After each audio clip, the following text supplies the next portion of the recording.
karena kalian ini adalah pahlawan-pahlawan iblis, ya kalian harus memperjuangkan misi iblis menyesatkan. Kalian harus mutar-mutar, harus berjuang sampai mati. Bagaimana supaya iblis ini tidak kehilangan pengikut. Padahal jelas loh gitu. Iblisnya mengatakan kemudian menyesatkan manusia. Aku akan sesatkan manusia. Kecuali mereka yang menggunakan akal sehat. Makanya Yesus mengatakan waspadalah kepada penyesat. Penyesat itu tanda-tandanya apa? Mengaku Yesus, mengaku Kristus. Yang datang kepada Paulus, mengaku Yesus gak? Mengaku. Apa kata Yesus? Jangan kau percaya. Silakan. Kalau masih ada yang iya, siang silakan. Iya, lumayan ramai tadi. Iya. Tapi gini Bang Sumaya, ya sebagai Kristen memang ya kita nggak berpandangan seperti itu ya. Dan izinkan saya ngomong sedikit. Memang betul di Matius 24 ayat 26 itu, jika orang berkata kepada kamu, lihat Mesias ada di padang gurun, Mesias ada di sini, Mesias ada di sana, jangan kamu percaya. Betul sekali. Dan ini sedang berbicara tentang penampakan fisik dalam wujud manusia yang mengaku sebagai Mesias. Jadi apa yang dimaksud Yesus itu adalah kenampakan secara utuh. Ada seseorang mengaku sebagai Mesias atau bahkan mengaku sebagai Yesus juga sama. Ada orang yang ngaku-ngaku melihat Yesus misalnya atau melihat Mesias, jangan kamu percaya. Itu pesan Yesus.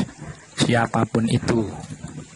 Nah, sedangkan di Kisah Para Rasul yang Paulus lihat adalah cahaya, tapi tiba-tiba cahaya dari langit memancar mengelilingi dia dan dia mendengar suara.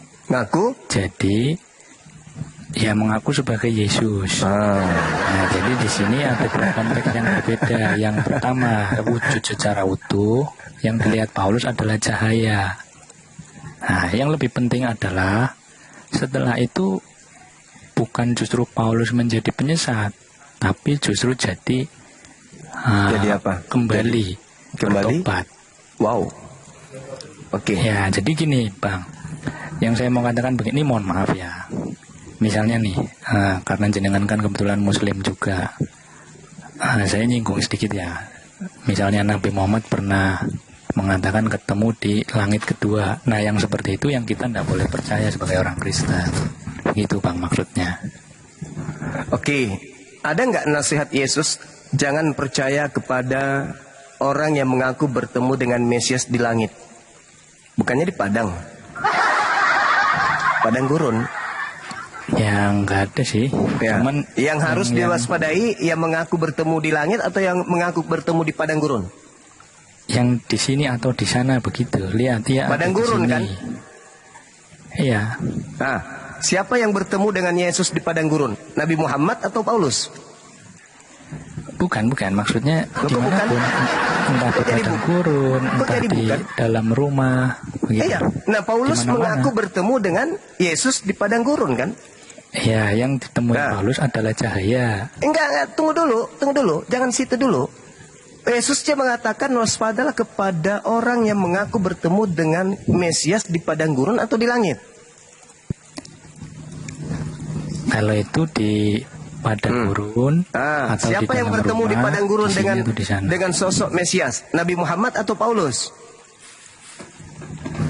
Kalau Paulus cahaya, yang ditemuin cahaya. Iya, saya tahu cahaya ini ngaku siapa? Ngaku Pak Bom atau ngaku Paulus? Yesus. Yesus. Ya, iya Yesus. Berarti jelas toh. Apa kata Yesus? Jangan kau percaya. Dan narasi saudara, Bro Admin mengatakan yang dimaksud adalah yang datang secara fisik. Itu nggak ada, itu Anda buat-buat sendiri. Ketika kata Yesus, waspadalah kepada penyesat yang datang dengan memakai namaku dan berkata, akulah Kristus. Di situ tidak ada bentuk fisik, bentuk roh, bentuk suara, nggak ada. Siapapun yang datang dengan memakai namaku dan berkata, akulah Kristus, jangan kamu percaya, titik. Apapun itu. Jadi apabila ada orang berkata Mesias ada di sini, jangan kau pergi ke sana. Atau Mesias ada di sana, di sini, jangan kamu percaya.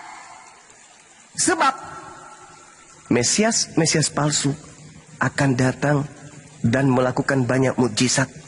Mukjizat kejadian luar biasa. Misalnya ada suara, ada cahaya. Itu yang dimaksud itu mukjizat-mukjizat seperti itu. Sedangkan kalau Yesus yang asli yang datang, ia bentuk manusia asli. Baca dalam Kisah Para Rasul 1 nomor 11, malaikat berkata, Yesus yang kamu lihat terangkat akan datang seperti kamu melihat dia terangkat. Nah, Yesus juga mengatakan, ketika aku datang sebagai anak manusia. Matius 24 nomor 27. Matius 24 nomor 30. Aku kalau datang sebagai manusia. Sedangkan Paulus mengaku Yesus datang bukan sebagai manusia. Apa kata Yesus? Jangan kamu percaya. Inti kesimpulannya menurut Yesus, kalau aku yang datang, aku datang sebagai anak manusia. Tidak pernah aku datang sebagai anak hantu, anak roh. Tidak ada itu Yesus ajarkan itu. Yang datang sebagai roh hanya roh kebenaran. Tertulis di mana? Yohanes 16 nomor 7, nomor 8, nomor 9, 10, 11, 12, 13, 14, 15. Datang dalam bentuk roh kebenaran. Bukan Yesus. Kalau Yesus yang datang dalam bentuk fisik manusia, sebagai anak manusia. Nah, kalau penyesat yang datang mengaku Yesus Kristus tapi bukan manusia. Itu pernah terjadi kepada siapa? Paulus. Kata Yesus, jangan percaya. Kalau Anda percaya kepada Yesus, mustahile kalian jadi Kristen. Titik. Silakan. Oke, Bang Suma, mungkin biar lebih jelas ya. Ya. Ini saya bacakan saja ayatnya. Silakan. Saya nggak menafsir-nafsir lagi. Saya bacakan dari 20. Apa? Dari Toli-Toli? Bukan, Don. 20. Apa ini, Bang? Pada waktu itu, ini ayatnya loh. Supaya apa? tidak. Baca Kan apa? tadi ayatnya yang tadi dimaksudkan. Ya. Yang kan katanya harus mendengarkan perkataan Yesus. Iya, iya. Oh, Matius 24. Silakan. Matius 24.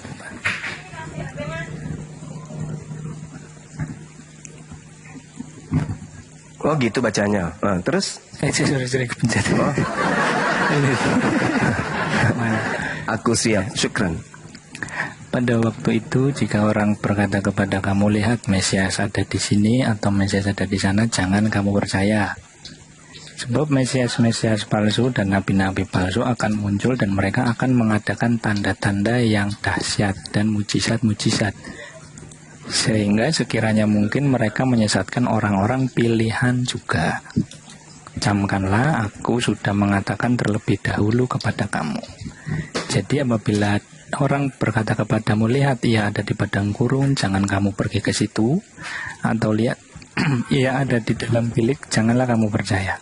Sebab sama seperti kilat memancar dari sebelah timur dan melontarkan cahayanya sampai ke barat, demikian pula lah kelak kedatangan anak manusia atau kedatangan Yesus. Begitu pengayat lengkapnya. Jadi ini benar-benar kedatangan secara fisik. Mana di situ tertulis fisik, Bang?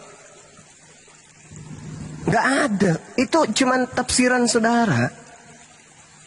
Berkata loh di situ. Jadi apabila ada yang berkata loh, bukan menampakkan fisik. Jadi kalau ada yang berkata, entah itu bentuk roh, entah itu bentuk pohon, entah itu bentuk mobil, kalau dia berkata, aku Mesias, kata Yesus apa? Jangan kamu percaya. Jangan ditambah-tambahin. Tidak bagus kedengarannya. Udahlah, tidak bagus ditambahin lagi, maka tambah hancur. Yesusnya mengatakan, jelas itu. Jadi apabila ada yang berkata, ada Mesias di padang gurun, jangan kamu percaya. Paulus mengaku bertemu dengan Kristus di padang gurun, memenuhi syarat untuk jangan percaya. Tanda-tanda kedatangan aku datang sebagai anak manusia. Sedangkan yang datang kepada Paulus bukan manusia, bukan anak manusia. Galatia 1, nomor 1, nomor 11, nomor 12. Aku menerima Injil dari Yesus yang bukan manusia. Kalau bukan manusia lalu apa? Ya iblis.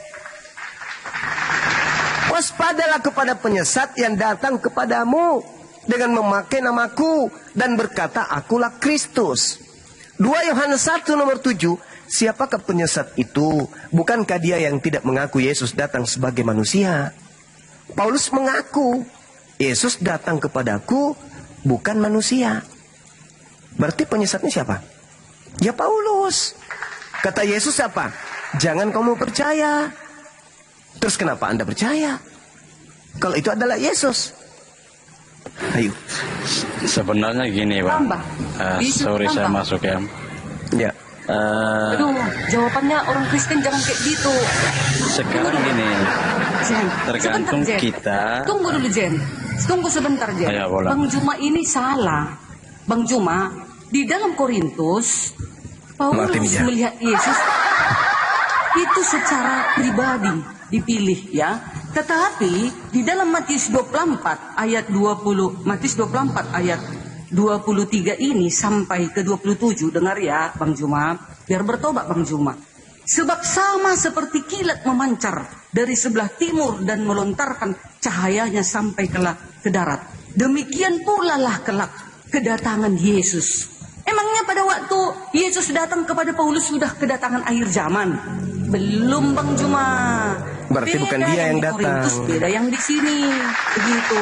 Ya, ayo lanjut teman-teman Kristen. Oke, saya tanggapi dulu yang ini. Saya tanggapi dulu yang ini. Yesus didatangi oleh muridnya di Bukit Zaitun. Murid-muridnya kemudian bercakap-cakap secara pribadi dengan Yesus. Kata murid, katakanlah kepada kami wahai guru, bila manakah itu akan terjadi dan apa tanda kedatanganmu? Apa tanda kedatanganmu? Yesus mengatakan, tanda kedatanganku seperti kilat menyambar dari timur sampai ke barat. Semua manusia akan melihat aku. Cahayanya bukan hanya mengelilingi satu orang, tapi cahayanya dari timur sampai ke barat. Itu tanda kedatanganku. Yang kedua, apabila aku datang, maka yang terjadi itu apa? Bintang-bintang akan berjatuhan. Itu ketika aku datang. Akan tampak tanda aku anak manusia di langit. Itu tanda ketika aku datang. Anak manusia akan nampak di langit. Dan apakah cuma 1-2 orang yang melihat? Tidak. Semua manusia akan melihat itu. Itu tanda kedatanganku. Jadi kalau aku yang datang, kiamat dunia. Kalau Anda mengatakan itu bukan Yesus, kalau Yesus yang datang pada saat itu maka kiamat. Memang betul. Justru karena tidak kiamat, maka itu bukan Yesus. Kalau Yesus yang datang di abad pertama kepada Paulus, kiamat sudah terjadi 2000 tahun yang lalu. Tapi karena yang datang bukan Yesus, tidak kiamat. Apa pesan Yesus? Jangan ente percaya. Karena kalau saya datang, bukti tanda kiamat itu berarti. Itu kata siapa? Kata Yesus loh. Iya berarti itu bukan Yesus Bu Darni. Yesus. Dari mana Anda tahu sedangkan pribadi? Tidak Yesus ada pribadi-pribadi. Supaya menjadi saksi mengabarkan Injil, meneruskan. Tidak ada. Yesus berkata, apabila ada orang berkata kepadamu, apabila ada oknum berkata kepadamu, Mesias ada di sini, Mesias ada di sana, oknum pribadi, jangan kamu percaya. Karena oknum ini akan dipakai oleh iblis sebagai nabi dia. Mesias palsu datang kepadanya dan dia akan menjadi nabi, menjadi pengajar, menjadi pembimbing manusia untuk supaya percaya kepada Mesias palsu, untuk menuhankan si palsu tadi. Makanya di data nomor 24-nya kata Yesus, sebab Mesias palsu dan nabi-nabi palsu akan muncul, dan mereka, Mesias dan nabinya, akan mengadakan tanda-tanda yang dahsyat dan mukjizat-mukjizat, sehingga sekiranya mungkin si Mesias palsu melalui nabi palsunya menyesatkan murid-muridku juga. Sebenarnya oke, begini Bang. Jangankan kalian, murid Yesus aja disesatkan. Murid Murid Sebenarnya pilihan. begini, Pak. Orang pilihan aja disesatkan, apalagi kalian. Itu kata Yesus. Asal mulanya sampai Paulus itu dijamah Yesus melalui cahaya itu karena Paulus tuh latar belakangnya sebelum itu anti Kristus. Dia benci akan Kristus, benci akan Yesus. Karena itu maka dia punya niat untuk membantai, membunuh semua pengikut Yesus. Nah, seiring selama niatnya dia itu dalam perjalanannya, Yesus hadir dalam bentuk cahaya. Nah, ketika cahaya itu datang kepada dia, maka terjadilah pada dia seperti yang dikisahkan dalam itu. Nah, kita lihat setelah dia mendapatkan itu, dia punya perbedaan. Perbedaannya apa? Dari dia sebelumnya punya niat jahat untuk membunuh, pada akhirnya dia bertobat. Buktinya beberapa kali dia dipenjara karena dia mewartakan kebenaran. Nah, kita bisa tahu setelah dia bertobat berarti dia berbuat baik. Itu berarti benar-benar dia mengikuti sang kebenaran. Nah, kalau kita melihat lagi ke Nabi, jika ada pun saya tidak bisa, ini saya cuma mengisahkan. Nabi Muhammad, sebelum dia menjadi nabi, diangkat menjadi nabi oleh kalian, dia punya istri cuma satu. Tapi setelah dia jadi nabi, dia punya istri lebih dari satu. Nah, sebelum dia jadi nabi, dia tidak mendapatkan harta hasil rampasan perang. Tapi setelah dia jadi nabi, 1/5% dari harta rampasan perang buat dia. Nah di situ kan ada perbedaan. Masa kalaupun Allah menyertai dia, so kenapa dia malah lebih kejam dari itu tindakannya. Nah sedangkan Paulus setelah dia menemukan hal itu, dia bertobat, bahkan di penjara beberapa kali keluar masuk penjara, tapi dia masih mau berjuang karena yang dia berjuang itu benar adanya. Nah, sedangkan bicara soal kedatangan Yesus secara fisik itu pada akhir zaman, di mana dia akan datang seperti yang dikisahkan tadi dan akan disaksikan oleh semua di kolong langit. Sedangkan tadi yang Yesus datang berupa cahaya kepada dia, itu adalah sentuhan kasih Yesus kepada dia untuk kembali bertobat. Sebagai konsep di situ. Karena begini bang, kenapa di Kristen Panjangan kita sorry, ini tergantung kita bagaimana menafsirkan kitab. Tapi kalau kita menafsirkan dengan ini, sedangkan gini, di Quran dia harus butuh hadis untuk menafsirkan Quran. So, jika Quran itu diturunkan atau firman Allah, kenapa harus ada hadis? Nah, itu kan konsepnya. Tergantung. Baik. Kemana-mana Anda ngomong lanjut. Paparan Anda itu layak dikasih aplaus dulu. Ya, luar biasa, Bah. Mantap sekali. Wah, keren. Saya jadi merinding gitu loh. Merinding saya. Ternyata ada orang bisa menyesatkan dengan pola seperti itu. Gini, dengarkan saya baik-baik. Dengarkan. Di dalam Lukas 21 nomor 8, ketika ditanya oleh murid-muridnya, "Guru, ya paman, apakah tandanya kalau itu akan terjadi?" Apa jawab Yesus? "Waspadalah supaya kamu jangan disesatkan. Sebab banyak orang akan datang dengan memakai namaku dan berkata, akulah dia. Dan saatnya sudah dekat. Jangan kamu mengikuti mereka. Penyesat akan datang memakai namaku dan berkata, akulah dia, akulah Mesias, akulah Kristus. Saatnya sudah dekat. Bukan di abad ke-7.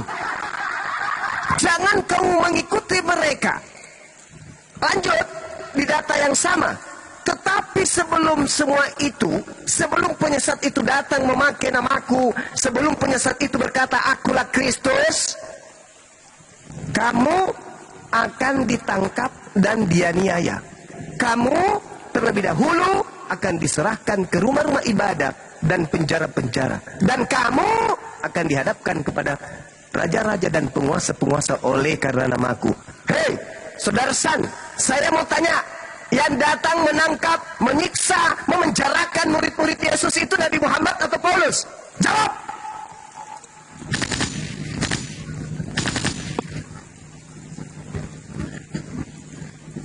Yang menangkap apa? Ini bicara soal begini Pak. Jangan dulu keras. Saya ulang. Yang menangkap, yang memenjarakan, yang menganiaya, yang menyerahkan murid-murid Yesus ke rumah ibadatnya orang Yahudi? Nabi Muhammad atau Paulus? Jawab. Apakah mereka sudah hadir setelah ada Yesus? Jangan dulu kerasukan. Yang kedua itu jangan kerasukan dulu. Berkata kepada muridnya ketika ditanya, Guru, bila manakah itu terjadi? Dan apakah tandanya kalau itu terjadi? Ditanya oleh si murid yang ada di depannya. Angkatan pertama, abad pertama, antara tahun 30 sampai tahun 33, Cak Ayu. Ditanya, apa tandanya? Kata Yesus, waspada supaya kamu angkatan pertama yang hidup di abad pertama yang ada di depanku yang lagi bertanya ini, supaya kamu jangan disesatkan, sebab banyak orang akan datang dengan memakai namaku dan berkata akulah Kristus, dan saatnya sudah dekat. Jangan kamu mengikuti mereka. Tetapi sebelum itu terjadi, sebelum penyesat itu datang memakai namaku dan berkata akulah Kristus, kamu semuanya akan ditangkap dan dianiaya. Kamu akan diserahkan ke rumah-rumah ibadat dan penjara-penjara, dan kamu akan dihadapkan kepada raja-raja dan penguasa-penguasa karena namaku. Pertanyaan saya, yang datang menganiaya, menangkap, memenjarakan murid-murid Yesus, yang menghadapkan murid Yesus pada raja-raja dan penguasa-penguasa kala itu, Paulus atau nabiku, Nabi Muhammad sallallahu alaihi wasallam? Jawab. Yang menangkap, oke. Yang menangkap dan menganiaya Yesus itu adalah kaum yang punya nabi palsu. Ya, kamu turun. Cari pendeta, turunkan celananya, celop, jilat tanganmu. Pendeta sudah berhasil menipu kamu. Iblis sudah berhasil menyesatkan kamu. Ini jelas. Yesus ditanya, tandanya apa, Guru? Waspadalah, supaya kamu jangan disesatkan. Sebab banyak orang akan datang memakai namaku. Akulah dia, dan berkata akulah dia. Saatnya sudah dekat, bukan ratusan tahun. Saatnya sudah dekat. Dan tandanya, kalian ditangkap, kalian dianiaya, kalian disesah, kalian dipenjarakan, kalian dihadapkan kepada raja-raja, penguasa-penguasa karena namaku. Itu dilakukan oleh siapa, Cak Ayu? Nabiku, Nabi Muhammad gitu, hidup di abad pertama. Nabi Muhammad pergi ke sana, ngaku-ngaku, aku bertemu dengan Yesus di padang Gerena. Nabiku yang lakukan itu. Lalu nabiku mengaku-ngaku bertemu dengan Yesus di dalam bilik penjara. Hah? Ku jawab, Bang Juma. Ya, silakan. Siapa yang menganiaya murid Yesus, Nabi Muhammad atau Paulus? Silakan. Ya. Kalau di dalam Lukas 21 ayat 8 itu,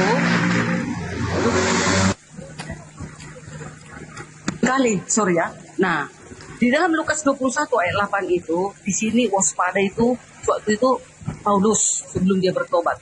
Nanti ini juga nubuatan. Nanti juga kelak di akhir zaman dia menuhankan Yesus. Dicangkai matanya. Nah itu sama kan, Bang Juma. Nubuatan juga ini. Kelak juga seperti itu. Yang akan menyembah dia, mengatasnamakan dia adalah Tuhan dan Juru Selamat. Yesus adalah Tuhan dan Juru Selamat. Akan diseket kelak.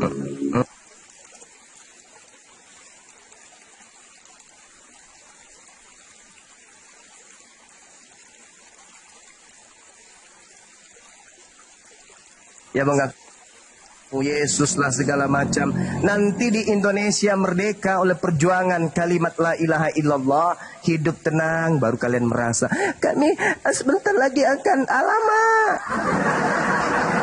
300 tahun bukan waktu yang singkat. 350 tahun orang-orang yang mengaku pengikut Kristus melakukan pembunuhan, penjarahan dan seterusnya. Semua kemaksiatan dilakukan di Nusantara ini oleh mereka yang mengaku pengikut Kristus. Jangan Anda mutar balikkan fakta. Sebentar lagi apa? Sebentar lagi kalau kalian mayoritas, kalian lumat kami. Itu faktanya.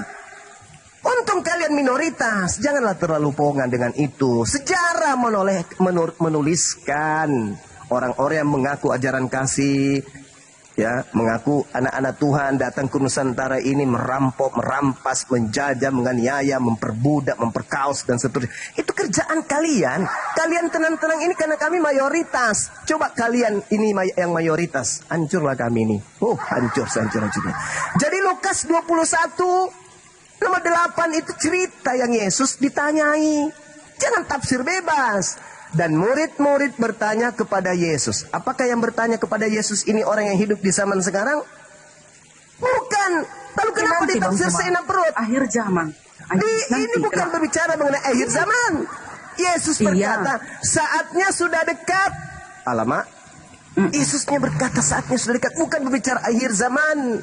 Bukan. Iya Bang Juma, di Lukas 21 ayat 8 ini pada saat itu memang Paulus sebelum dia bertobat, dia yang menganiaya, ya, menganiaya murid-murid itu. Tapi setelah dia bertobat, dia menjadi saksi, menjadi penginjil bagi Yesus, jadi rasul. Ya, nanti juga kelak di akhir zaman, seperti sekarang ini, yang siapa yang menuhankan Yesus akan dikekang. Baik. Anda mengatakan bertobat. Baik, saya kasih data Matius 12 nomor 38 sampai nomor 45. Pada waktu itu berkatalah ahli Taurat dan orang Farisi kepada Yesus, "Guru, kami ingin melihat satu tanda daripadamu." Yesus mengatakan, "Angkatan jahat ini minta satu tanda." Angkatan jahat loh kata Yesus. Angkatan jahat kata Yesus bertaubat. Lalu kemudian iblis yang ada di dalam dirinya keluar. Iblisnya setelah keluar, dia mengajak 7 iblis lain masuk ke dalam orang Farisi yang bertobat tadi. Apa yang terjadi? Orang yang tadinya bertobat, keadaannya jauh lebih buruk dari keadaannya semula. Demikian juga akan berlaku atas angkatan jahat ini. Itu kata Yesus. Maka muncul pertanyaan, orang Farisi yang pernah bertobat, lalu kejahatannya menjadi-jadi, itu siapa? Siapa seangkatan Yesus? Yang orang Farisi yang ngaku bertobat, setelah bertobat ternyata dia jauh lebih jahat daripada semula. Kalau tadi dia hanya membunuh fisik, setelah dia kerasukan 8 iblis dalam tubuhnya, dia bukan hanya membunuh fisik, dia juga membunuh roh dan akal manusia. Siapa dia? Kalau cuma membunuh fisik, itu kejahatannya belum maksimal. Tapi kalau sudah akal yang dia bunuh, sudah rohaninya manusia dibunuh, maka dia sama halnya mengajak manusia untuk mati kekal di dalam api neraka. Siapa pelakunya? Siapa pelaku yang mengutuk hukum Tuhan? Siapa pelaku yang mengajarkan menyembah kepada Kristus? Siapa pelaku yang menganggap bahwa Tuhan datang inkarnasi menjadi daging? Siapa pelaku yang mengatakan bahwa dosa-dosa manusia itu akibat daripada dosa Adam di Gan Eden? Siapa manusia satu ini? Kata Yesus, orang Farisi seangkatan dengan dia angkatan jahat, dan dia adalah oknum yang kerasukan 8 iblis di dalam dirinya.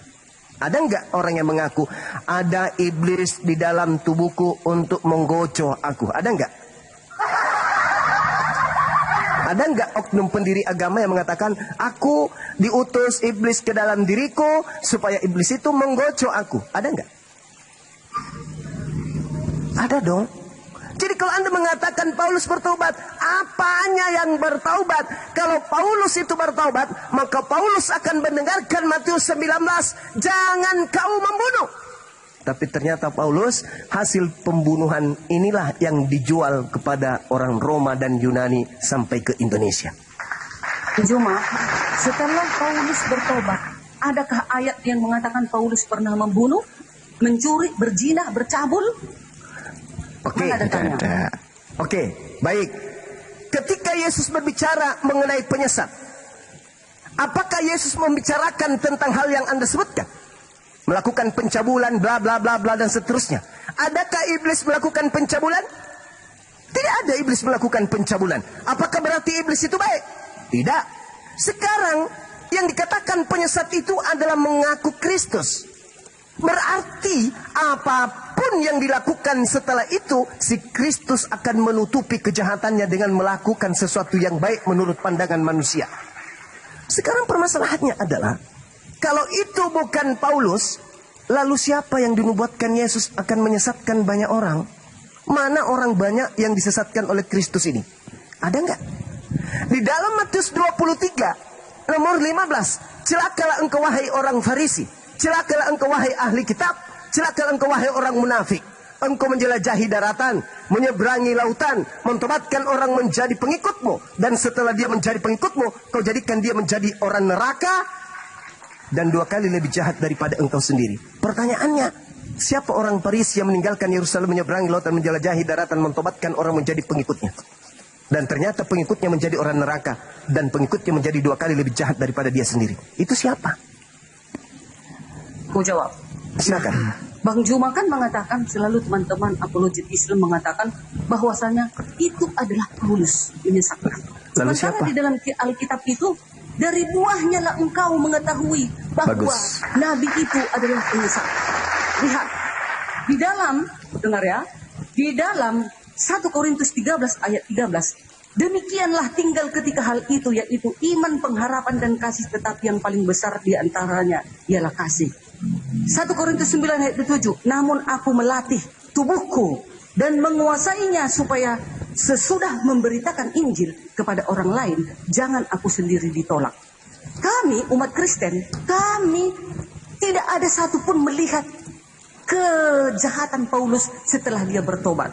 Dari buahnya, kelakuannya selalu dia melakukan, menguduskan dirinya. Dia tidak pernah berzina, dia tidak pernah bercabul, dia tidak pernah membunuh selama dia penginjilan. Dia menjauhkan semua kekotoran-kekotoran itu supaya penginjilannya tidak dicakapkan orang. Ada ayatnya. Ini 1 Korintus 9 ayat 27. Namun aku melatih tubuhku dan menguasainya supaya sesudah memberitakan Injil kepada orang lain, jangan aku sendiri ditolak. Gak ada pernah Paulus itu bercabul, berzina, membunuh, merampok, Boleh saya memenggal minta, kepala orang. Gak pernah saya boleh setelah minta, bertobat.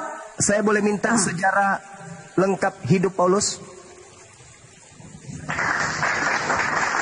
supaya mulut saudari saya yang berkata dia tidak pernah ini, tidak pernah itu, apakah Anda pernah membaca sejarah hidupnya secara lengkap? Enggak, saya tanya dulu. Rasul Paulus merupakan keturunan Yahudi dan Saya Romawi. minta Paulus kitab lahir apa? di Tarsus.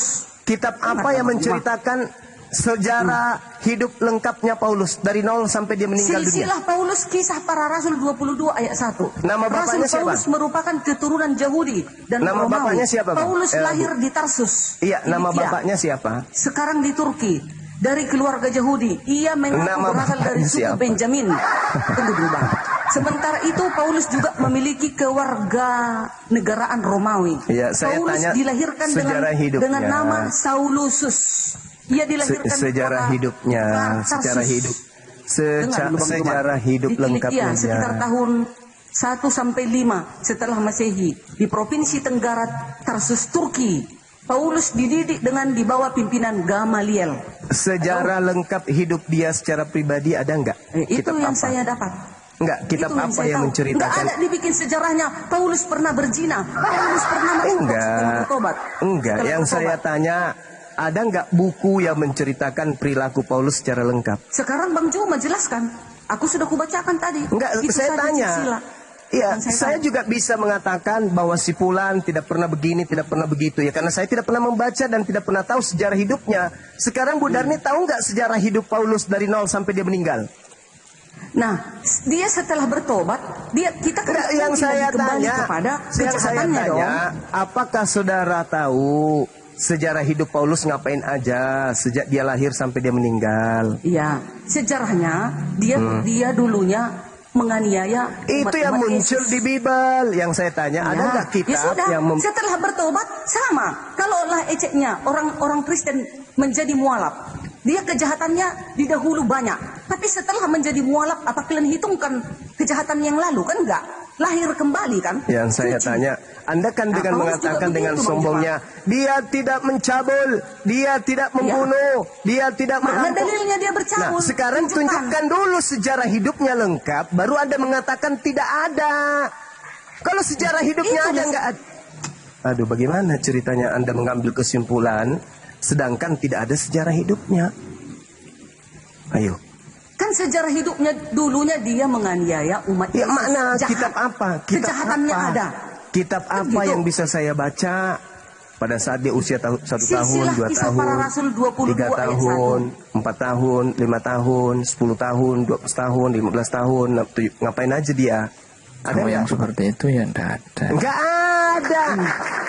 Tidak ada. 1 tahun sampai wafatnya gitu, Tidak detail ada. gitu enggak ada. Nggak ada. Terus apa alasan Anda mengatakan dia adalah orang suci?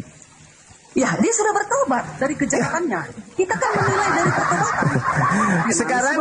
Sekarang apakah Anda mau membantah ucapan Yesus, barang siapa yang meniadakan hukum Taurat lalu mengajarkan kepada orang lain, maka dia akan menempati tempat terendah, terhina dalam kerajaan langit. Yes. Siapa pelakunya? Paulus, Galatia Paulus. 3 ayat 24, Paulus berkata, itu. hukum Taurat penuntun bagi kamu sampai Yesus datang. Nah, Mana ada sementara dibatalkan? Yesus mengatakan Taurat itu sampai langit dan bumi ini lenyap. Mana yang betul? Memang Paulus juga mengatakan, hukum Taurat itu penuntun bagi kamu sampai Yesus datang. Galatia 3 ayat 24. Itu kan kata Paulus. Nah, Yang di Yesus Efesus sudah datang itu belum? dibatalkan dan dipersatukan di dalam Yesus. Yesus sudah datang belum? Sudah datang Yesus. Kenapa Hukum tidak Taurat kiamat? itu dipersatukan. Kenapa tidak Dipersatukan di kiamat dalam kalau dia Yesus. sudah datang? Hah? Kenapa tidak kiamat kalau dia sudah datang? Dia datang. Loh, berarti sudah Setelah kiamat. kelahirannya itu dia datang. Belum akhir zaman itu Bang Loh, Juma. Yesus Itu kesalahan Bang Juma mengatakan selalu. kalau aku yang datang itu akhir kehidupan. Belum. Dia kedatangannya ke bumi ini untuk ada misinya. Misi penyelamatan. Kedatangan kedua kali belum datang Bang Juma. Lah, Dia belum berarti datang akhir kedatangan zaman. yang keberapa yang datang Belum. kepada Paulus itu kedatangan yang keberapa?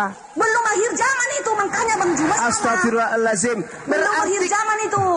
Waktu kedatangan Yesus kepada Ya, Paulus silakan yang belum lain. akhir Ampun zaman. saya kalau orang tak Makanya berakal Bang begini. Juma salah. Silakan. Kedatangan Yesus Darni, kepada Bu Paulus Darni. belum akhir zaman. Nanti belum datang Yesus, akhir zaman belum datang. Di situ baru makanya orang Kristen menunggu kedatangannya yang kedua kali. Belum akhir zaman kedatangannya kepada Paulus. Hanya Yesus memilih. Korintus 1 Bu Darni. Korintus 9 ayat 15. Artinya menurut, oke sebentar guru kami lagi istirahat. Artinya menurut Bu Darni di situ Yesus turun berkali-kali. Pertama dia datang Iya. sewaktu kelahirannya. Di dalam Matius 1 Pertama ayat dia datang, 18. terlahir, hidup Terlahir. 33 tahun. Ya, Ya, dia Itu. terlahir datang hidup 33 tahun di muka bumi ini. Nah, Yes. Yesus menubuatkan kedatangan dia kedua kalinya. Betul? yes. Belum datang. Betul.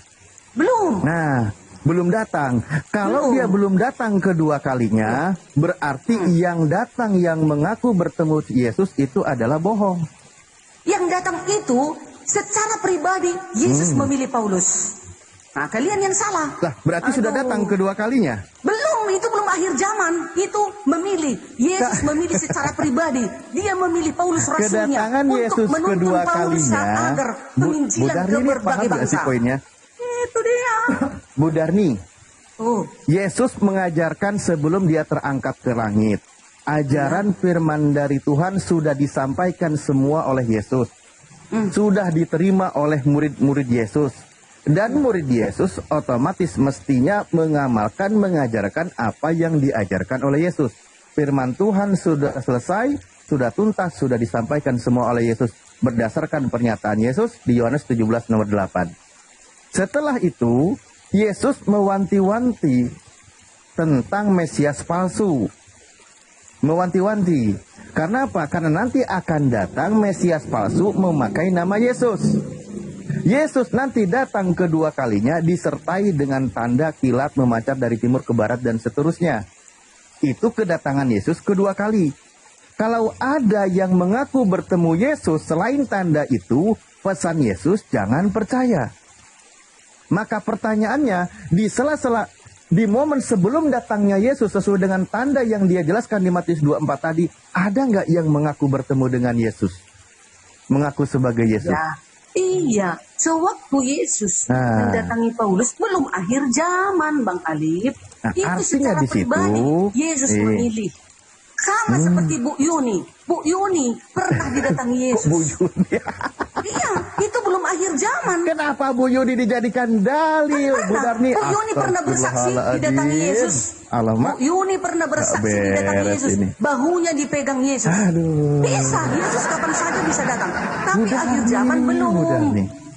Kedatangan kedua kali Yesus Oke. belum terjadi. Ketika Bu Darni, ketika Kedatangan ini definisinya beda, Pak. Menampakkan ketika Bu Yuni mengaku Bang, bertemu diam dengan dulu, Yesus, gantian dulu sebentar Bang, pencari ilmu, diam dulu Bang. ketika siapa tadi? Bu Yuni mengaku bertemu dengan Yesus, berdasarkan pesan Yesus, itu suruh percaya atau jangan percaya? Percaya dong, itu kan secara pribadi. Malahan saya rindu datangi Yesus. Pesan Yesus jangan percaya. Ini kalau akhir zaman, Bang Alif. Akhir zaman. Ini belum akhir zaman. Astagfirullahaladzim. Lukas Gimana sih kalian 21 ini? nomor 8. Lukas 21 nomor 8 itu sangat jelas pernyataan Yesus. Baca coba Bu Darni. Lukas kedatangannya 21 nomor di Matius 8. 24 Waspadalah. itu. Ya ini sama paralel betul. Sama itu. Di sama. sini ini Ya. sama poinnya, kalimatnya sama. Waspadalah supaya kamu jangan disesatkan, sebab banyak orang akan datang dengan memakai namaku dan berkata, akulah dia, dan saatnya sudah dekat, janganlah kamu mengikuti mereka. Pesan Yesus, akan ada banyak orang mengaku bertemu dengan Yesus. Pesan Yesus, jangan kau ikuti. Pernyataannya jangan diikuti. Itu pesan Yesus, benar gak? Ya, tapi ada pesan yang Benar. lain, Bang. Iya, itu pesan untuk akhir zaman. Kalau ada mengaku aku ada di padang gurun, jangan kau Waktunya percaya. sudah dekat dan saatnya sudah dekat. Ini kata Yesus. Iya, Coba ada yang baca itu deh. nubuatan Biar itu saya nubuatan, tidak dibilang nubuat. Itu Nah, iya, nubuat ke depan nubuatan. itu ke depan. Ini belum terjadi. Oke. Akhir zaman Nah, belum terjadi loh Bang Alif. Bu Darni, nubuatan Yesus ini ketika Yesus terangkat ke langit atau bukan? Peristiwanya. Itu peristiwa pada saat itu. Peristiwa Yesus sebelum terangkat ke langit, dia berpesan ketika nanti dia pergi terangkat ke langit, maka dia berpesan nanti akan ada orang yang mengaku sebagai Yesus dan mengaku bertemu Yesus. Benar nggak kayak gitu poinnya? Dia mengatakan itu nanti kelak di akhir zaman. Kalau ada orang Saatnya mengaku sudah aku ada di sini, dekat. jangan kau Ini percaya. ini sudah akhir Yesus zaman kepada atau belum? Paulus belum akhir Bu Darni, zaman. Bu Darni, ini sudah akhir zaman atau belum? Belum dong, belum. Ini sudah masuk zaman akhir, Bu Darni. Masuk zaman, masuknya iya. Tapi kedatangan yang kedua kali belum terjadi. Kita belum tahu. Lah, itu Kita nggak dia tahu kapan Yesus kedatangan datang. Bisa dia datang jam 3 malam, bener-bener. bisa dia datang seperti pencuri. Kita nggak Lah, tahu. pesan Yesus, kalau ada yang mengaku bertemu dengan Yesus, jangan percaya. Anda setuju atau tidak? Setuju. Kelak di akhir zaman ya. Untuk akhir zaman ya. Nanti kedatangannya yang kedua kali. Maksudnya di sini di ayat Matius 24 ayat 23 sampai 27 ini Kalau begitu, mengarahkan ke kalau kedatangannya begitu- yang kedua kali. Kalau begitu berarti Yesus datang berkali-kali. Ya, suka hatinya bisa datang ke setiap Iya. manusia secara pribadi, tetapi secara global belum. Ya kalau Akhir sudah zaman main suka itu hatinya ya semua repot. mata memandang Padahal seluruh Yesus bangsa. itu akan Seluruh pergi. bangsa. Ini kan enggak Setelah loh, Yesus kalian ini. pergi, itu yang kesalahan akan kalian datang satu itu salah. bukan Yesus. Itu pengakuan Yesus. Oke, Ustaz Alif, izin. Ibu Darni mungkin bisa gantian ya. Bu Darni ya, sabar ya. Ibu Darni. Ya, ini Silakan, buat silakan. Ya, buat minum kopi dulu menguatkan sampai pernyataan masuk. Bu Darni. Ya, silakan Bang Admin sama pencari ilmu mungkin. Ya, bisa. gini. Jadi ada juga perkataan Yesus yang lain di Yohanes 14:21. Yesus sendiri yang mengatakan, aku akan mengasihi dia dan menyatakan diriku kepadanya.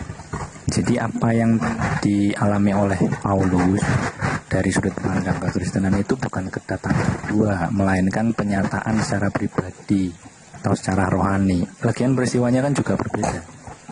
Yang dilihat itu Ini sudah ganti pemain, Gurunda masuk Gurunda. Iya. sementara Gini yang gini dulu, saudara. Yesus ketika ditanya, apa tanda kedatanganmu? Boleh enggak saudara menjawab saya, tanda kedatangan Yesus itu apa saja? Menurut Matius 24.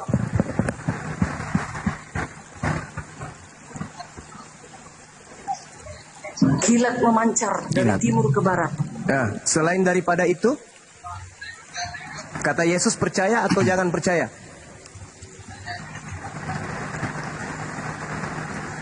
Ini Ya, jangan percaya. Ya, jangan percaya. Udah selesai. Jadi kalau ada yang Kan Paulus mengaku akhir zaman atau enggak? Kedatangan Loh. kedua. Kan enggak. Bang Juma. tanda Yesus itu tidak ada akhir zaman ataupun bukan akhir zaman. Intinya, kalau Yesus datang hari ini, maka yang menjadi akhir zaman hari ini, betul? Baca dulu nih. Demikian pula lah kelak kedatangan anak manusia. Iya, Kelak, saya tahu. Kelak nanti kedatangan Iya, kedua kali. iya, saya tahu. Kalau Yesus datang hari ini, maka hari ini kiamat. Kalau hari ini datang dia kiamat dong. Oke, kalau yang Tapi untuk datang, dunia ya, oke, tapi semua melihat, semua oke, melihat.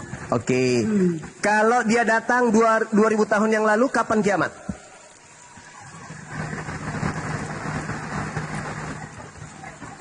Itu belum kiamat kedatangannya. Enggak, saya tanya, Pertama. kalau Yesus yang datang 2000 tahun yang lalu, kapan kiamat?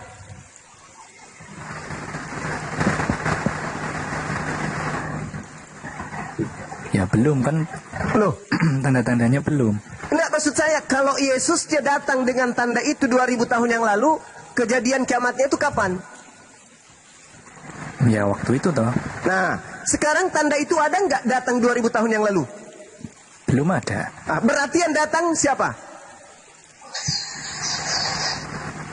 Ya itu secara Secara apa? Secara gerambang. Kedatangan akhir zaman. Pribadi. Lah, kalau Secara dia pribadi. datang, saudara, kalau dia yang datang 2000 tahun yang lalu, maka 2000 tahun yang lalulah akhir zaman itu. Tapi karena bukan dia yang datang 2000 tahun yang lalu, maka tidak bisa disebut 2000 tahun yang lalu itu akhir zaman. Karena belum datang, bukan dia yang datang. Kata Yesus, tanda kedatanganku ya akhir zaman. Kalau aku datang 2000 tahun yang lalu, 2000 tahun lalu itulah akhir zaman. Tapi karena bukan aku yang datang 2000 tahun yang lalu, maka belum akhir zaman itu.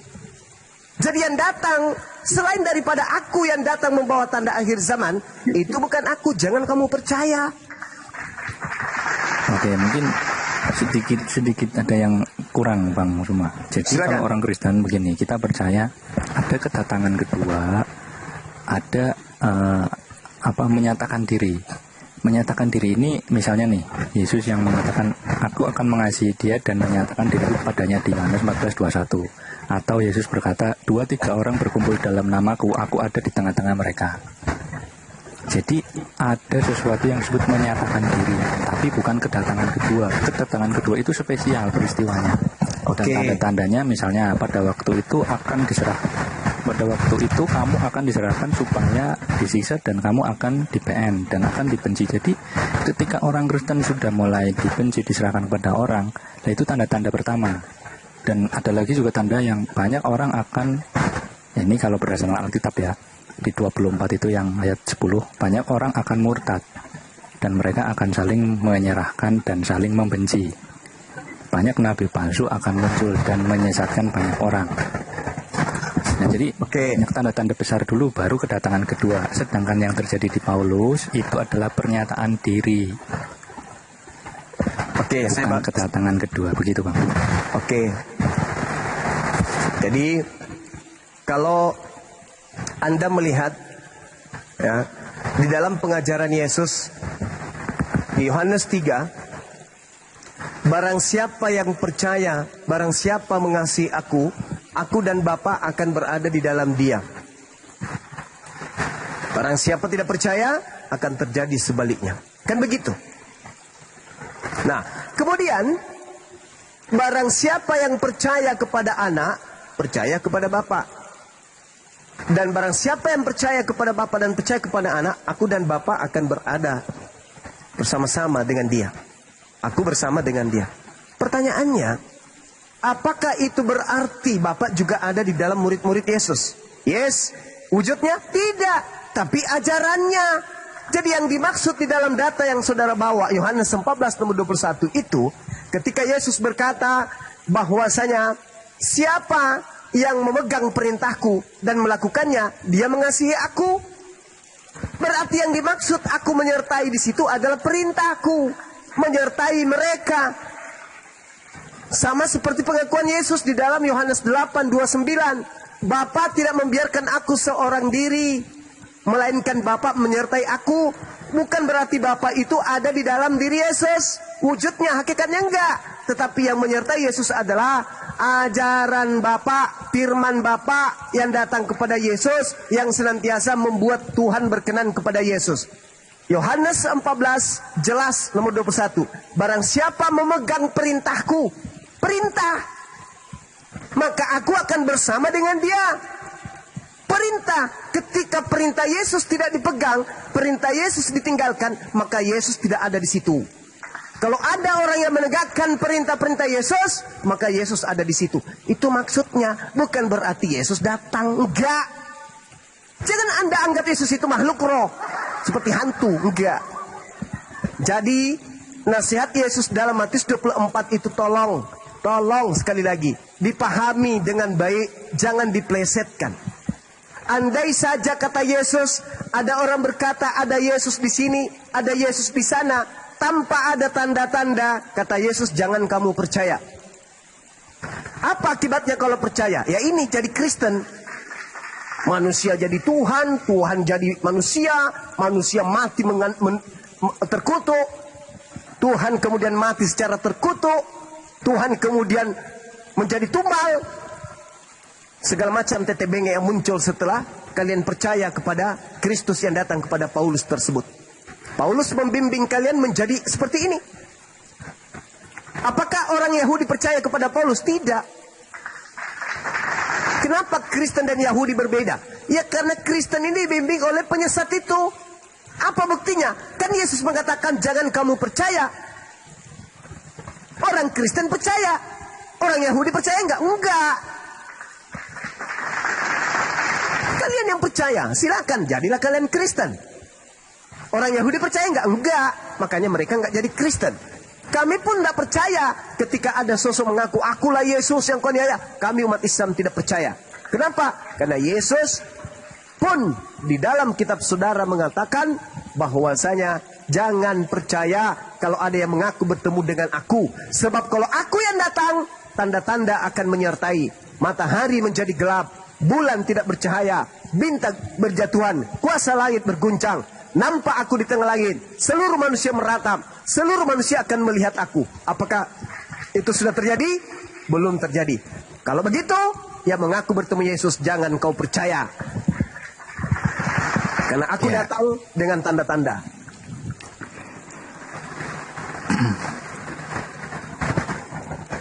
Nyambung semua.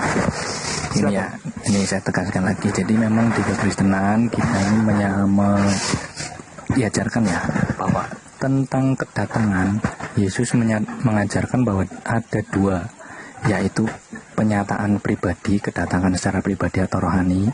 Itu kejadiannya dari dulu sampai sekarang, lewat doa, lewat ibadah, dan lewat Roh Kudus. Yang kedua adalah kedatangan kedua itu di masa depan dan secara fisik, global atau apa ya istilahnya final lah. Nah untuk memperkuat itu tuh ya ada beberapa pernyataan Yesus juga. Misalnya nih pengajaran Yesus tentang penyataan dirinya yang terjadi setiap saat, setiap waktu. Misalnya di Matius 18:20. Sebab yang tadi saya baca, di mana 2 atau 3 orang berkumpul dalam namaku, di situ aku ada di tengah-tengah mereka. Ini pernyataan diri Yesus sendiri secara rohani.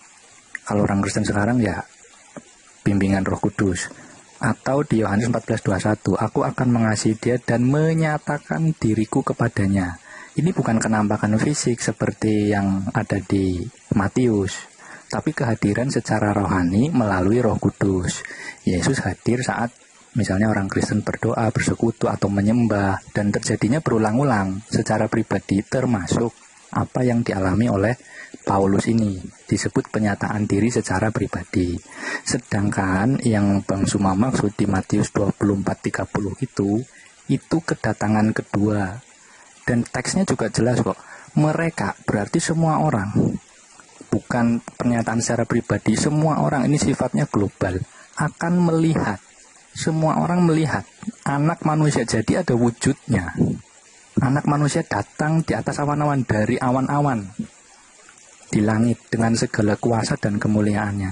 Dan ini berbeda dengan yang tadi, kenampakan secara pribadi atau rohani. Kalau yang di Matius terjadinya satu kali, yaitu di akhir zaman. Sifatnya universal, karena semua orang melihat. Dan ini ya, dari apa yang tadi saya sampaikan, mestinya sudah bisa membedakan. Ada dua yang diajarkan Yesus tentang kedatangannya. Kedatangannya secara pribadi, rohani, dan kedatangan yang kedua secara fisik, yaitu di akhir zaman. Begitu Bang Suma.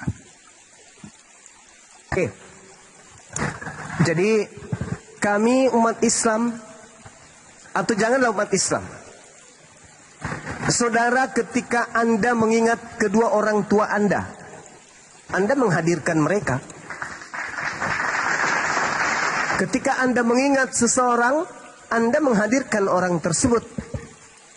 Bukan berarti orang tua Anda datang kepada Anda dalam bentuk roh. Bukan. Tetapi Anda sedang menghadirkan beliau dalam benak saudara. Inilah yang diterangkan kemudian oleh Matius 18 nomor 20. Anda memaknai seakan-akan yang datang itu Yesus dalam bentuk roh. Kagak. Yang dimaksud Matius 18:20 di situ, itu adalah firman, perkataan, ajaran Yesus. Sebab di mana 2 orang 3 orang berkumpul dalam namaku, maksudnya dalam ajaranku, emos, anoma, ajaranku, perkataanku, perkataan yang mengatasnamakan diriku, maka di situ ada aku. Di situ aku ada di tengah-tengah mereka. Bukan berarti dia datang dalam bentuk sosok roh.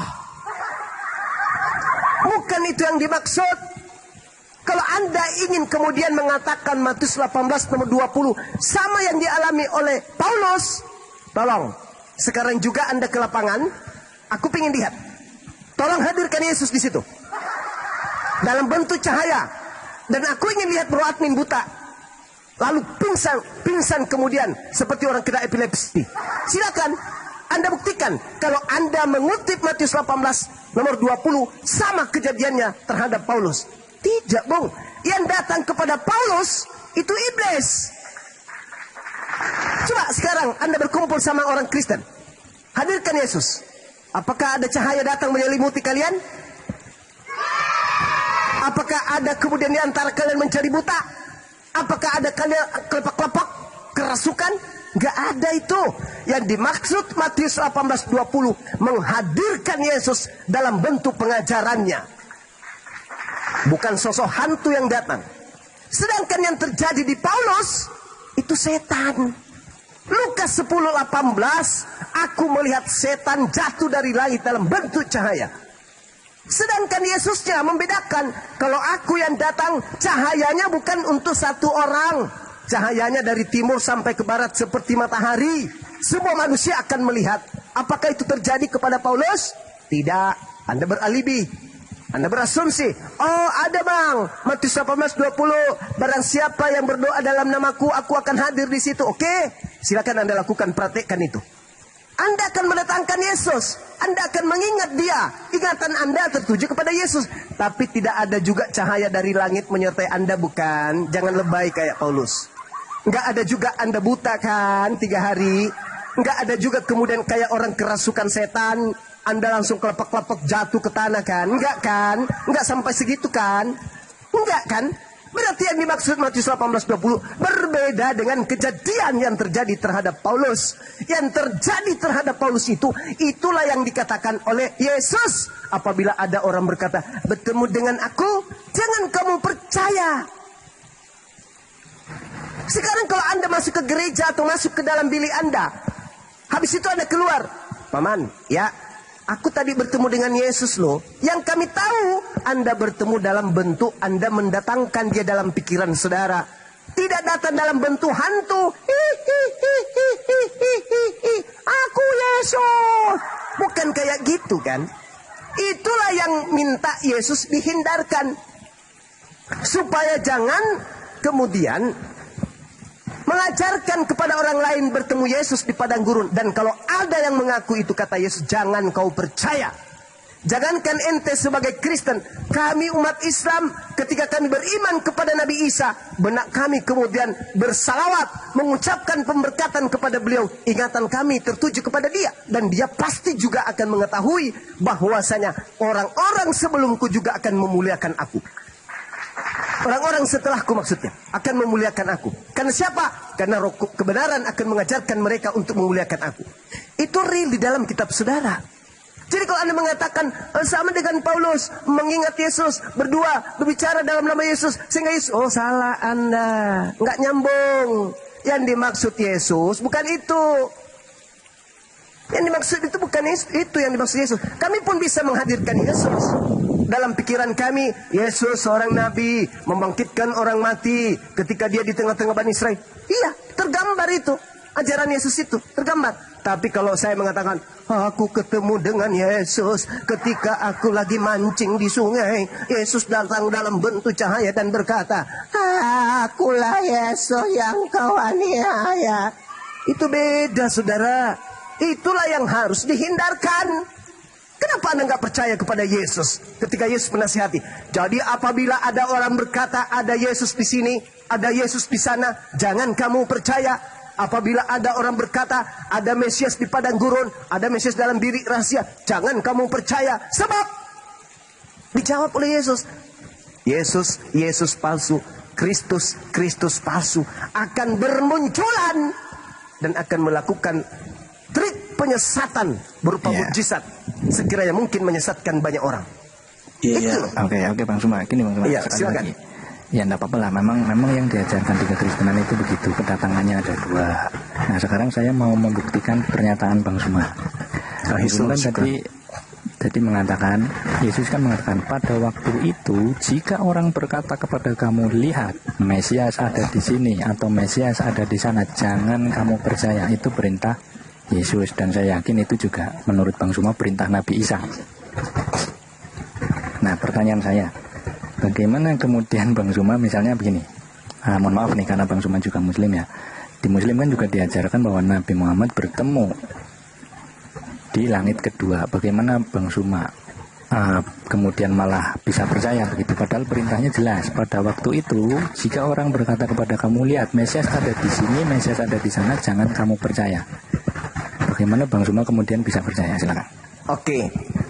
Sebenarnya begini, saudara bro admin. Kalau Anda pernah belajar tentang Bible, mengikuti saya yang belajar Bible, Matius 24 nomor 23 itu tidak ada kata lihat di situ, bro. Itu penambahan Lembaga Bible Indonesia.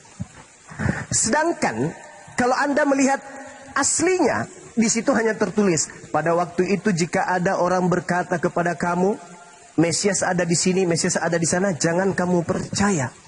Nah, sekarang kamu di situ siapa?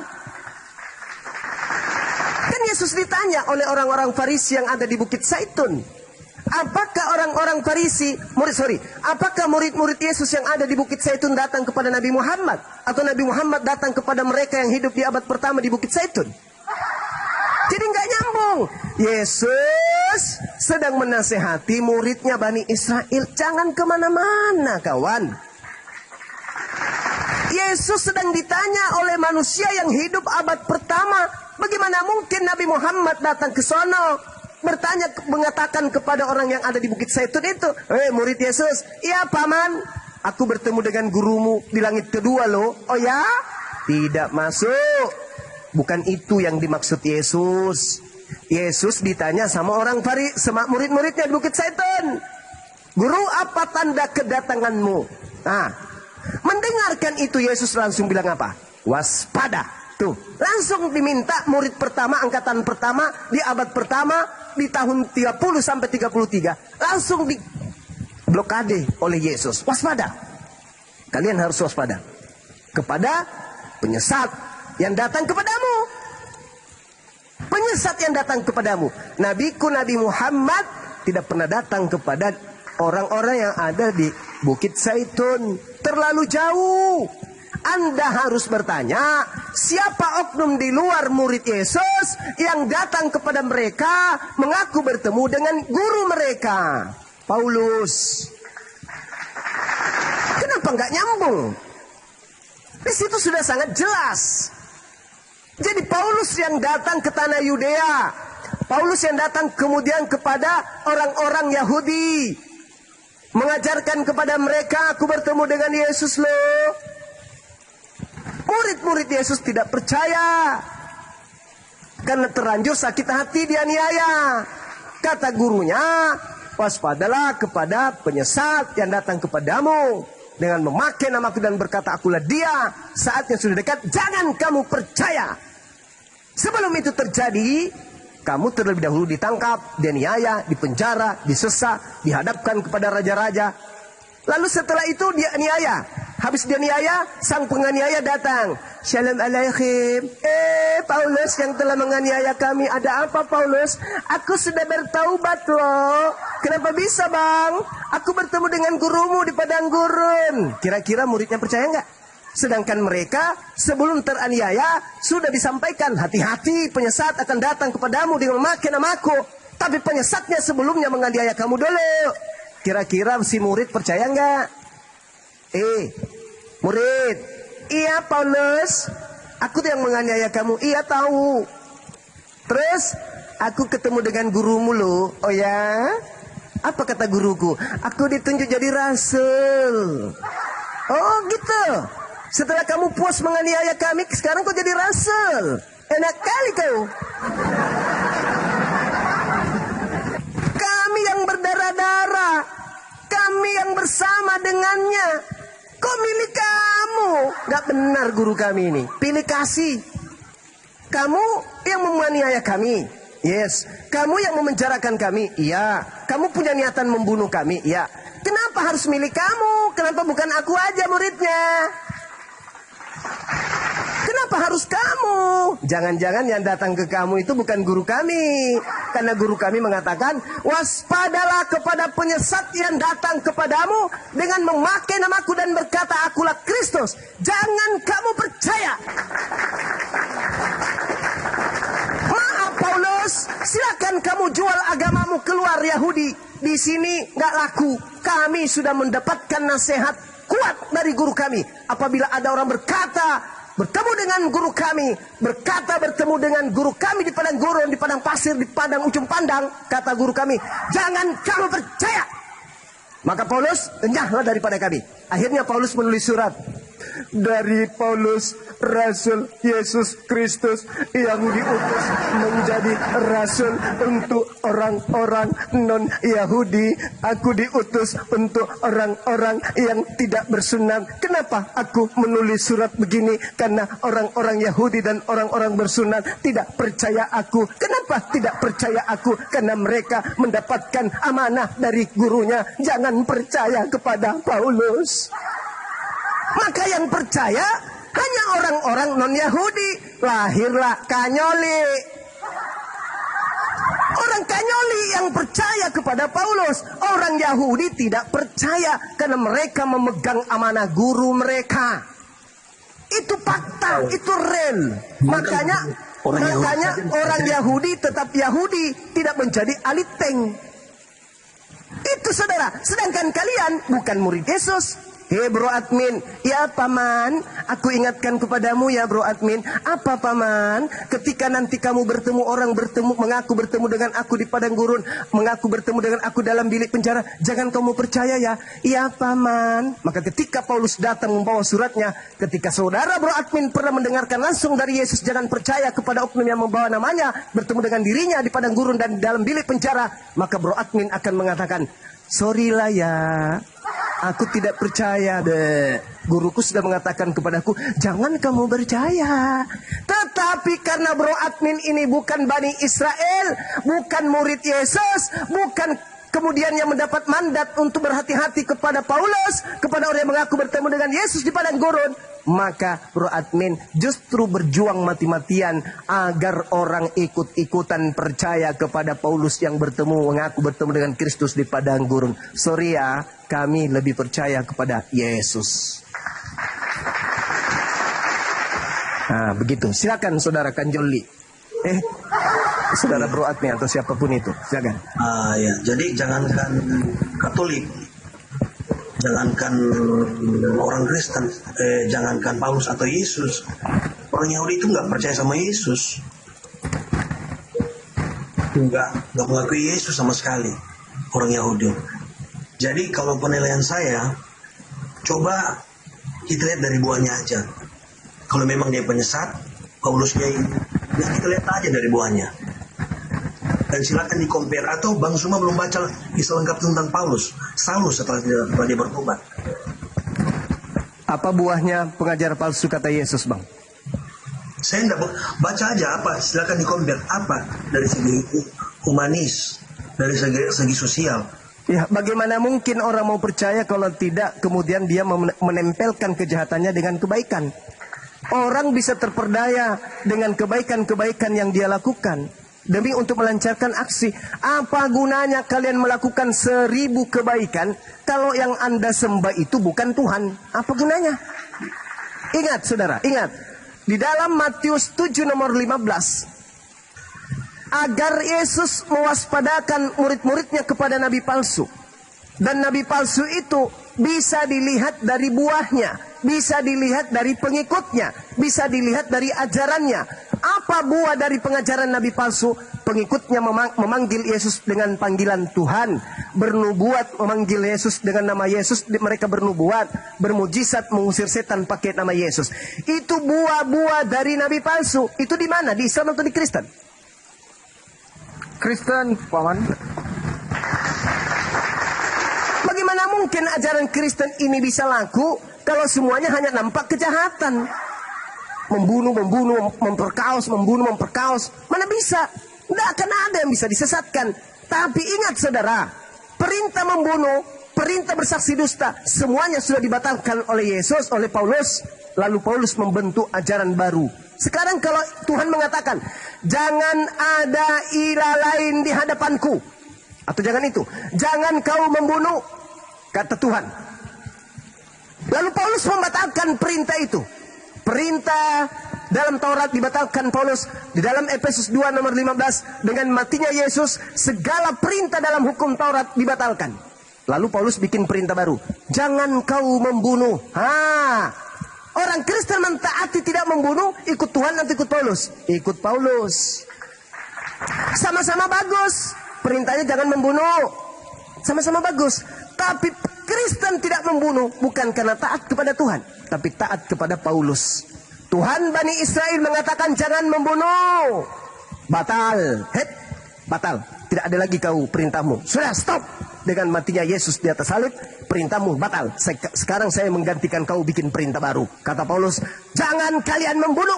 Nah, itu perintah baru tuh. Isinya sama, tapi yang memerintahkan beda. Satu perintah Bapak udah dibatalkan, pasang badan dia. Hei, kalian, jangan membunuh. Berdasarkan apa? Berdasarkan kasih. Kasih apa? Yesus mati untuk kita. Maka jangan kalian membunuh. Akhirnya apa yang terjadi? Kristen taat kepada siapa? Kepada Paulus. Iblislah yang menjadi bapakmu dan kamu mau melakukan keinginan-keinginan bapakmu tersebut. Dia adalah pembunuh manusia pada awal mula. Dan apabila ia berkata, dia tidak berkata dengan kebenaran, dia tidak berkata dengan firman Tuhan, melainkan atas dirinya sendiri. Sekarang orang Kristen menjadi baik, mengasihi, tidak membunuh katanya, membantu orang lain, menolong orang lain, mendoakan musuhnya. Itu perintah siapa? Perintah Tuhan atau perintah Paulus? Perintah Paulus. Bagus memang, tapi itu bukan firman Tuhan lagi. Firman Tuhannya dibatalkan dulu. Habis itu dia berdiri sebagai pengganti. Jangan kau membunuh ya, jangan kau begini ya, jangan kau begini ya. Dan Kristen mentaati itu. Artinya apa? Dengan kata lain, Kristen telah mentaati nabinya si Kristus palsu tersebut. Anda melihat Kristen baik menurut Anda. Menurut Anda. Dan kalau Kristen tidak baik, yang nampak hanya keburukan. Siapa yang mau tersesat dengan itu? Gak ada. Tidak ada yang mau ikut tersesat. Makanya Yesus mengatakan, waspadalah kepada penyesat yang datang dengan memakai namaku. Ketika dia memakai namaku, pasti yang diajarkan adalah hal-hal yang baik. Jangan begini, jangan begono, jangan begini, jangan begono. Tapi itu adalah obat. Ada hal yang ingin dia jual si penyesat itu. Apa? Mengkudeta Tuhan. Tuhan jadi pensiun. Yang dilantik menjadi Tuhan aku. Nanti ada Tuhan bernama Yesus Kristus yang akan dijualnya. Yang diangkatnya. sejajar, sehakikat dengan Tuhanku, waspada dengan penyesat tersebut. Apa yang terjadi? Betulkah? Yes. Orang-orang Kristen mensehakikatkan, mensejajarkan antara Yesus Kristus dengan Bapa Elohim. Siapa yang tertawa? Siapa yang murka ketika dia disetarakan dengan ciptaannya, pencipta langit dan bumi? Siapa yang sejahtera, siapa yang bahagia, siapa yang tepuk tangan ketika manusia mensejajarkan ciptaan dengan pencipta langit dan bumi? Iblis. Marah nggak si bapak ketika dia disejajarkan dengan manusia, meskipun itu anaknya? Marah pasti. Marah pasti. Bahagia nggak iblis ketika kemudian Tuhan pencipta langit dan bumi sudah disetarakan dengan makhluk bernama Yesus Kristus? Bahagia nggak iblis? Bahagia. Siapa mereka yang telah mensejajarkan Yesus Kristus dengan pencipta langit dan bumi? Korban iblis. Siapa? Siapa pengikutnya? Kristen. Sederhana itu. Sederhana. Maka Kristen mengatakan Tritunggal, Trinitas, Yesus dan Bapa satu, Yesus hakikat dengan Bapa, Bapa esa, maka Yesus juga esa, Yesus hakikat dengan Bapa. Siapa yang tertawa ketika Anda mendudukkan Yesus Kristus ini sehakikat dengan pencipta langit dan bumi? Siapa yang tertawa? Siapa yang merasa merdeka? Siapa yang merasa menang? Bilisis. Itu yang senang. Sementara Tuhan mengatakan apa? Jangan ada ilah lain di hadapanku.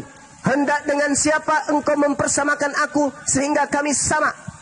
Engkaulah saksi-saksiku. Tidak ada Tuhan yang dibentuk menjadi daging. Tidak ada. Yesaya 43 nomor 10. Tidak ada Tuhan yang dibentuk sebelum aku dan tidak ada Tuhan yang dibentuk setelahku. Tapi Kristen muncul berdasarkan ajaran Paulus. Tuhan dibentuk dalam bentuk daging. Tuhan datang dalam bentuk manusia. Lalu manusia ini disehakikatkan dengan pencipta langit dan bumi. Na'udzubillah, summa na'udzubillah. Padahal Yesus mengatakan apa? Yohanes 17 nomor 3. Hidup kekal itu adalah mereka mengenal engkau satu-satunya Tuhan. Dan mengenal aku Yesus Kristus sebagai utusan. Utusan tok. Tapi Kristen mengangkat si utusan ini selevel dengan Tuhan.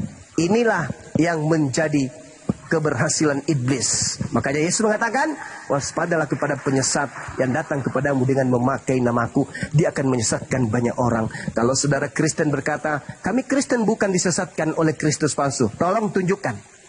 Mana orang banyak yang disesatkan oleh Kristus palsu itu? Dan apa nama kelompok tersebut? Silakan. Oke Pak. Paulus